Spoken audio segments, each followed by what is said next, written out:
Again, everybody, welcome into an all-new edition of No Holding Back. Ben Holden alongside Fred Pletsch. Freddie, how are you? Good to go today. Thanks, Ben. Right on, and we're thrilled to have George Gwozdecky, the bottom of our screen, joining us. Coach, how are you? Ben, Freddie, I'm doing well, guys. Good to be on with you. It's good to have you with us, and it's been a few years since I've seen you and talked to you, so it's great to catch up a little bit as we take a little trip down memory lane, as Freddie and I like to do on these interviews. And before I let Fred kind of get us going on that, I want to say congrats. Your program at Valor Christian there, it's known for football. They produced a ton of football players, but you're putting it on the map for hockey. Congrats on the state championship you guys won in March. Thank you very much. You know, it's been a blast. I've just finished my 5th year coaching the hockey program at the school, and I've really had a lot of fun. The faculty and staff, the administration have been extremely supportive. The program has gotten better and attracted more kids as we've moved along. More kids with competitive backgrounds. We started my first year with 14 players, and none of them had any real competitive background. We finished this year with 48, and a number of them going on to play in the North American League or Division III college hockey next fall. So yeah, we've come a long way in 5 years. So I'm very proud of the kids and the support that I've received at the school. 5 overtimes to win. How'd the coach hold up on the bench during that, man? You know, it was a long game. I just recall the game started around 6:30 p.m. on Tuesday, March the 10th, and my staff and I were the last guys to leave the Pepsi Center at about 12:40 a.m., and we were starving, and we couldn't find a place that was open downtown Denver.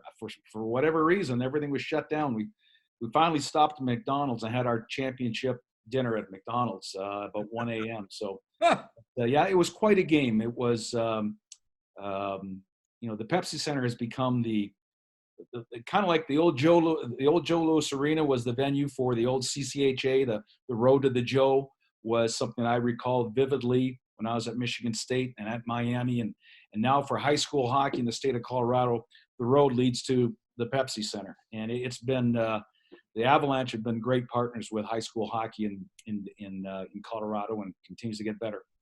It's great.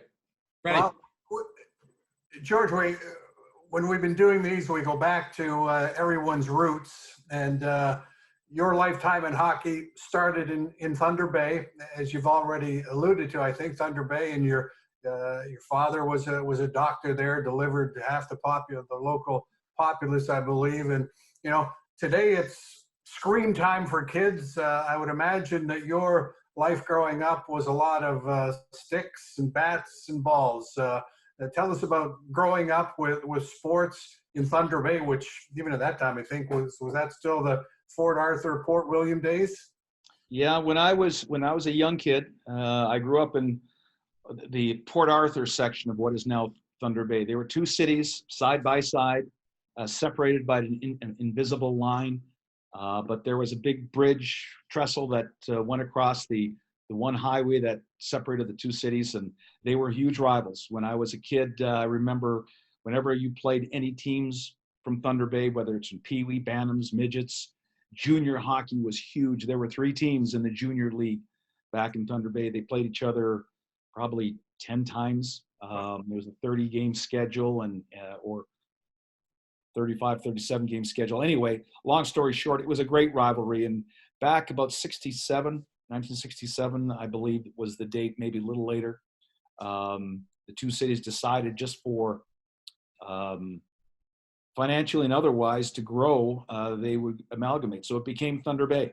And but hockey was, there wasn't the climate, the atmosphere, obviously being in Canada, very conducive to playing hockey, not year round, but certainly from, November through March, maybe even late April. But if it wasn't on the ice, outdoor ice, it was, street hockey or boot hockey. It seemed like every second house, at least in our neighborhood, had a little rink in the backyard. We can go and shoot and play, shinny hockey or what have you, or play out in the street. so great memories of growing up that, in that era. Froze my toes so often that it just, even when I go into the cold rinks now, the first thing they get cold are my feet. And I'll come home and sure enough, they're frozen, even the rinks we go in. So, but yeah, it was great growing up. Met some great friends who are still my friends from my hockey playing days and youth hockey, and especially in juniors. And that's what really catapulted me to my opportunity to play college hockey at Wisconsin. Yeah. Tell us about the road to Wisconsin and Badger Bob. What's, Canadian lads at that time, a lot of them, and I know your good friend Vern Stenlin played major junior hockey. I think at that time you could do both. What was your route? How were you identified and wound up at Wisconsin? I was a pretty average player. I was a third, fourth line player, but fortunate enough to be able to play on some really good teams out of Port Arthur and out of out of Thunder Bay. Some tremendous players that were teammates of mine who led our team. I mean, Lee Fogelin, a defenseman who went on to be the captain of the Edmonton Oilers and captain of a number of Stanley Cups, played with Gretzky and Messier and all those guys. Dennis Oucher, Ricky Aduno, Danny Gruen. All these guys went on to play college hockey or major junior, play in the pros.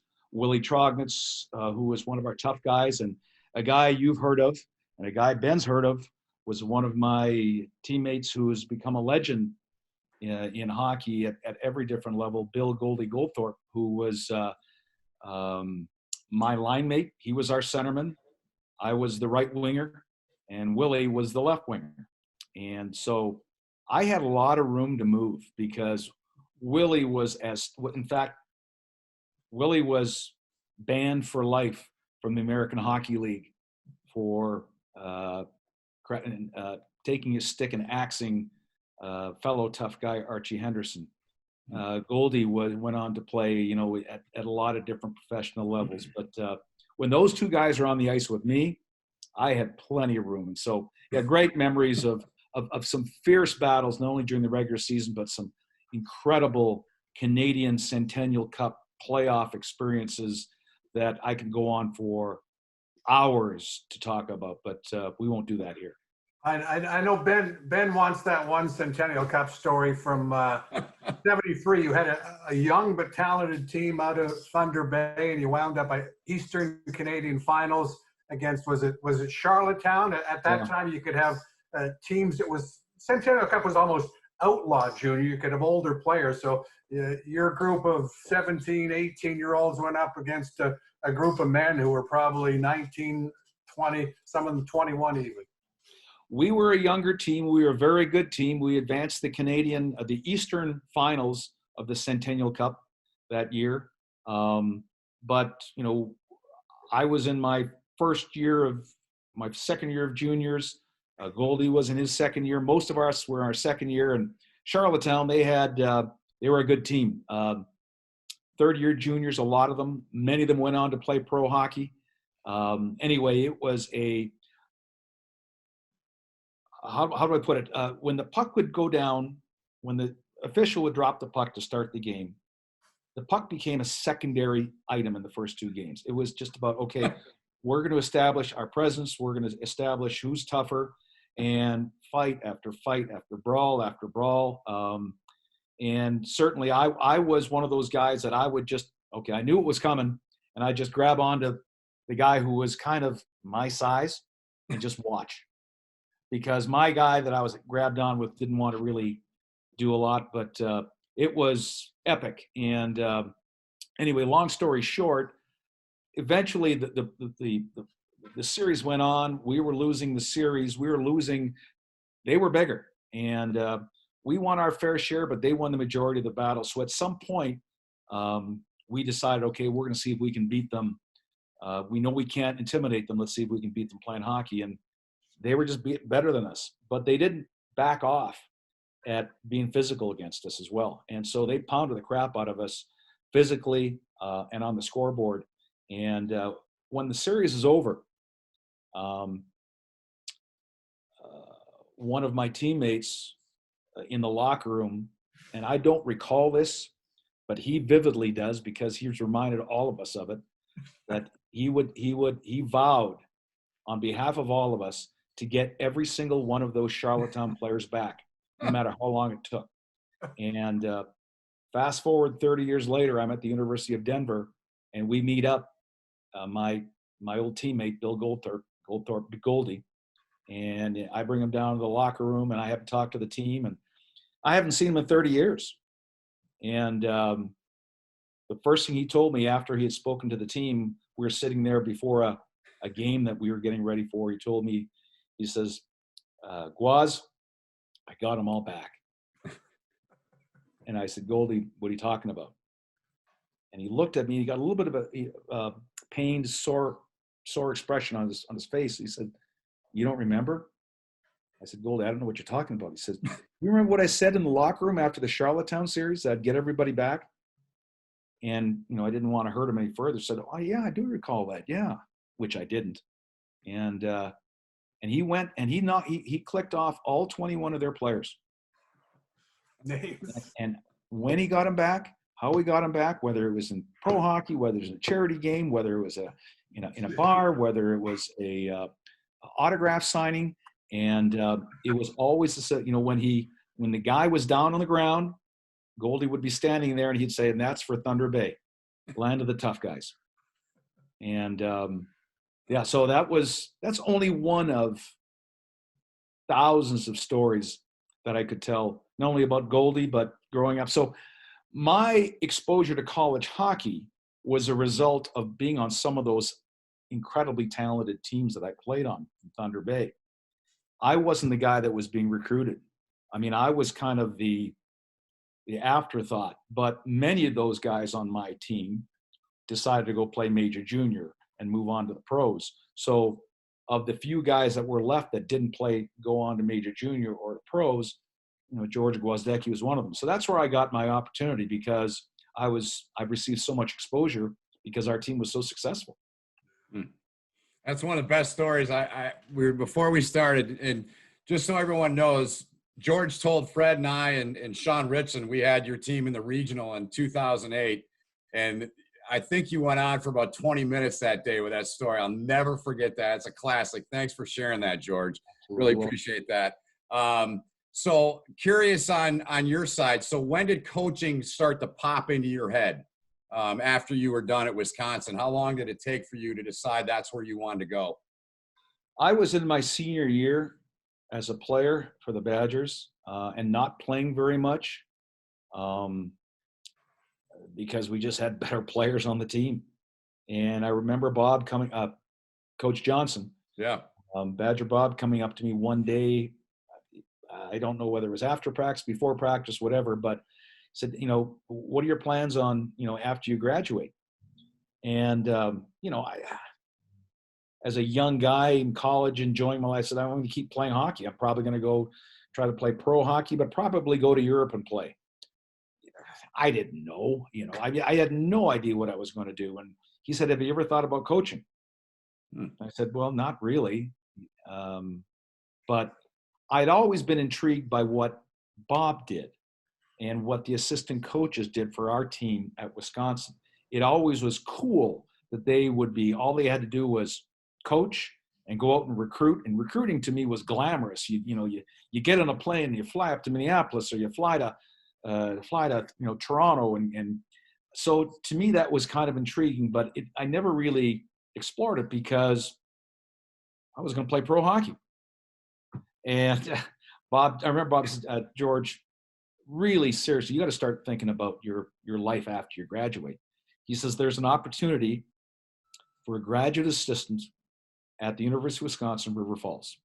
There is a small Division III hockey program, and they're part of the Wisconsin system. They don't have an assistant coach, but they have a graduate assistant program, and would you be interested? You can get your master's degree, And I said, well, let me think about it. And probably 2 or 3 days later, I said, yeah, that would be kind of intriguing. So that's how it started. I went up to, I was, I after my senior year of eligibility was done, I wasn't finished with my degree. So Bob, Wisconsin paid for my 5th year of education to graduate, and I helped coach the junior varsity team at Wisconsin. Back in those days, you were allowed at the college Division I level, you were allowed to have a junior varsity program. So that was my first coaching, and I didn't really do a lot of coaching. It was more me jumping into the drills and jumping into the scrimmages with the other guys who were part of the JV program. But after that year, I went up to River Falls, and I hate to use the cliche, but the rest is history. You know, I got my graduate degree. After my first year, they gave me a full-time position in the admissions office. The second year, at the end of the second year, the head coach retired, and they said, hey, do you want to be the interim head coach? And I didn't know what interim meant, but I said, sure. And so 3 years at Wisconsin River Falls as the head coach, and having a ball and having success. We won in 82, 83. We won the NAIA National Title, and then Sean Walsh, who was an assistant coach at Michigan State at the time that I was at River Falls. Sean took the job at the University of Maine, and Ron Mason called me because I had gotten to know them through summer hockey camps, the Huron hockey schools. And he said, hey, George, Sean just left to take the job at the University of Maine. Would you be interested in replacing him on our staff? And honest to God, I said, no, thank you, but I love what I'm doing here. Fred, Ron, and Ben, Ron. I mean, he was a guy that didn't ever like to hear someone say no to him. And we were on the phone for about 10 or 15 minutes, and we parted ways. He called me back half an hour later, and he said, okay, what do you want to do with your coaching career? Where do you want to wind it up? What's your goal? I said, well, I've had so much fun here at River Falls. I'd like to go back someday and be the head coach at Wisconsin. He says, I can guarantee you, George, I can guarantee you that you're never going to go from River Falls to Madison, Wisconsin. You're going to have to take at least one side step or one step on the ladder. And as an assistant at Michigan State, I can help you get to Wisconsin, wherever you want to go. But you're not going to be able to jump from River Falls to Madison. And he made a lot of sense. So I remember flying to East Lansing to tour the campus on my so-called recruiting trip, and for 2.5 days, and I was sold. And so that left River Falls, 5 years at Michigan State, went to Miami, 5 years at Miami, and then left to go to the University of Denver, and 19 years at Denver, and 2 years with Tampa, a cup of coffee with Tampa, and then 5 more years now at Valor Christian. So it's been a blast. It hasn't been all wine and roses, but I've loved every minute of it. Well, I'm interested, George, the move to Miami, Oxford, Ohio. They weren't the powerhouse program in the CCHA for sure. In fact, probably like it was in later years, some talk that the program was on thin ice. Yet you go there, and 92, 93, Miami wins a CCHA championship. You've done a lot of things, but was that as proud a moment to take that team and that program and the kind of the resources that you have and your champions? Freddie, every time I talk about my time at Miami, but especially that year, I get emotional. My hairs in the back of my neck start standing up as they're right now, and I'm getting goosebumps, because that was such a special time in my life, and in the life that group was so special. And you're right. In my final year at Michigan State, and Bill Davich, who was the coach at Miami at the time, had stepped down, and I was really happy at Michigan State. I had no interest in the Miami job. And again, that's where my good friend and one of my hockey mentors, Ron Mason, said, "It's time you should look at this position." And I said, "Really?" He said, "Absolutely. You need to look at it." And I did. And the more I looked at it, the more I said, "Well, I can do this," and I did it at River Falls, and I had some experience recruiting with Ron and seeing what he does. And so, I went after the job, and I was named the head coach, and all was great until I realized we weren't very good. We had some good players, not as many as a lot of other teams, and we didn't have, at the time we were working with 12 scholarships. Everybody else was working with 18.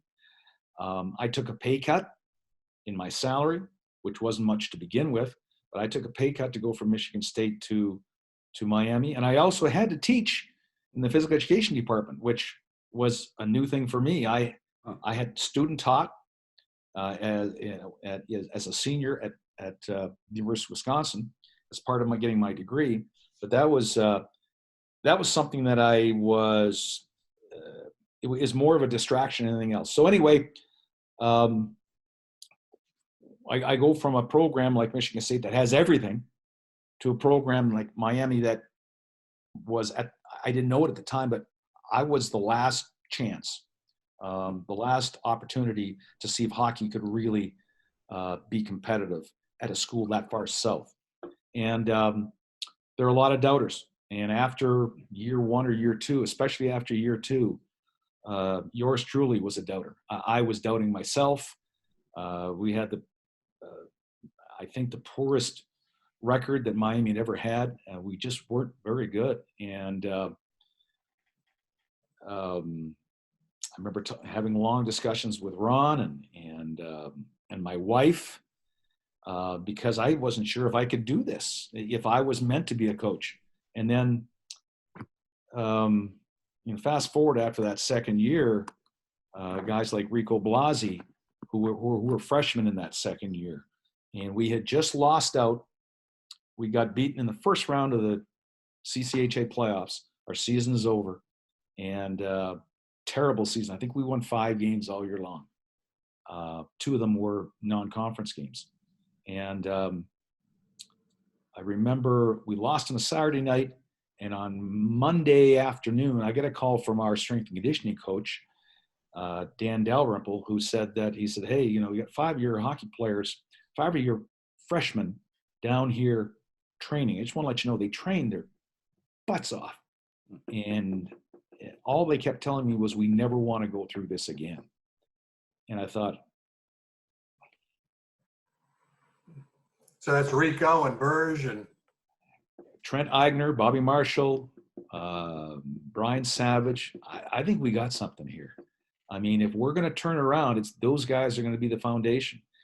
And that's, fast forward from that point, a year later, we advanced to Joe Louis Arena for the first time ever to the tournament at Joe Louis Arena. We won our first round series again at Western, and the following year we win the CCHA title.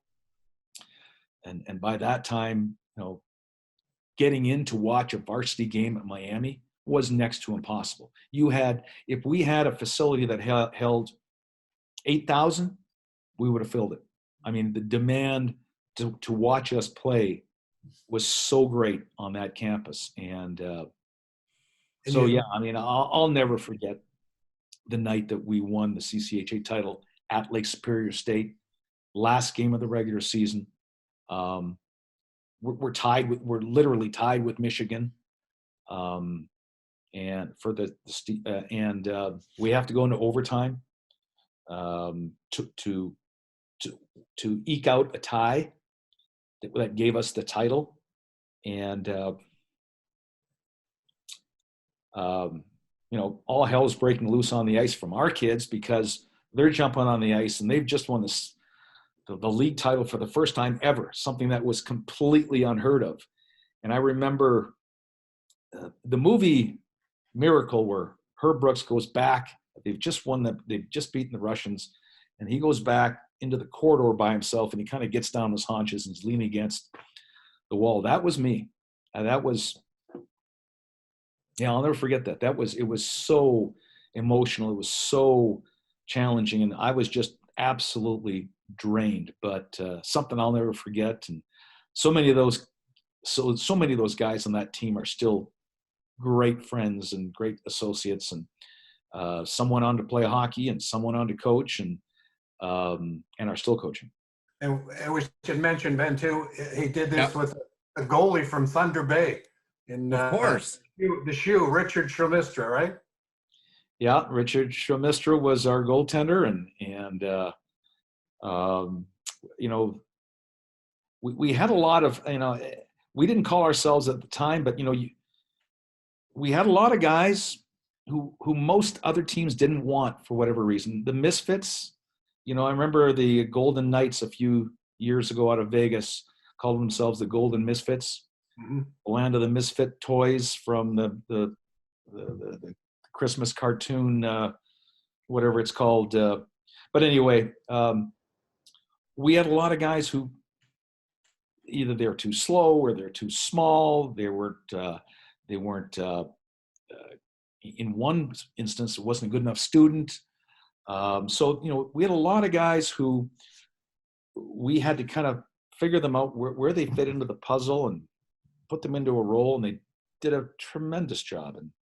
And Mitch Korn was our goalie coach, and he did a great job with Richard Schromistra, because Richard was, he was tall, lanky, but he had a lot of holes.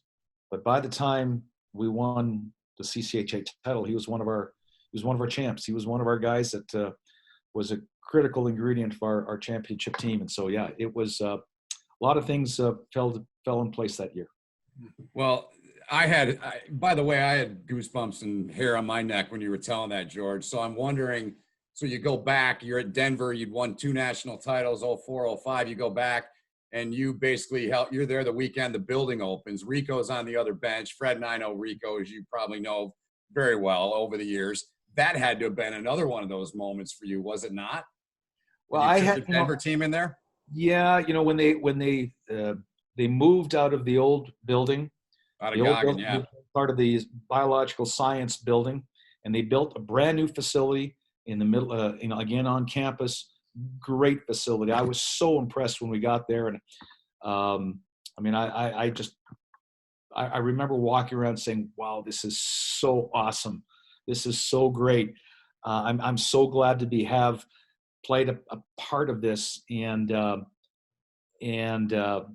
have to remember that we were, we're coming off a couple of pretty big national titles, and so we're invited to be the grand opening, and I'm also pretty leery of Rico, because I know they got a pretty good team. Well, they just, opening night, they just waxed us. The place was, brand new building, grand opening, place was packed. It was loud. They had a really good team. We didn't have a chance. But I remember standing behind our bench in the third period of that game, and they were up by 3 at the time, and just really taking time to marvel at what Rico had built and how well they played and how strong their players were, how skilled they were, and not only discipline, but the structure they had. It was like, wow, they're going to be a threat here without a doubt, whether it's this year or in years to come. And certainly they were. I think everybody remembers that championship game that Miami and Boston University were in, and Miami's pretty much all got sewn up, and BU does a great job of coming back and winning in overtime. So, but yeah, I was so proud of Rico, and to be able to see the excitement and feel part of being what we felt was some of the building blocks for the program at the time. Yeah, I'm curious. I just want to follow up with, when Ron telling you needed to do this and do that, you weren't going to go from Thief River Falls to Madison, and we know that's not how it works. But was there a moment where you, at some point later in your career, he's done coaching, that you guys talked about that, and if so, what was said there? No, I don't think we ever talked about that. No. No, it was more about, I think he knew,